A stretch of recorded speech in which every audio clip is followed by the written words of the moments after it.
परिवर्तनाची प्रक्रिया सुरू करायची आहे.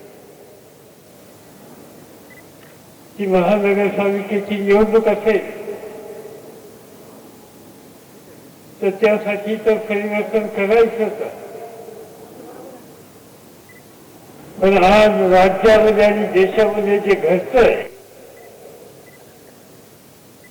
ते असंच चालू राहिलं तर सामान्य माणसाचं जीवन उद्ध्वस्त होईल याच्याबद्दल कुणाच्या मनामध्ये शंका नाही.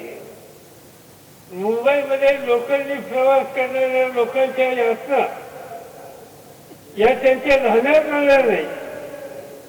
त्यांना हवी आहे मुंबई अहमदाबाद बुलेट ट्रेन. आणि त्या Mumbai bullet train Mumbai Ahmedabad bullet ट्रेनला खर्च किती माहिती आहे? 98,000 कोटी.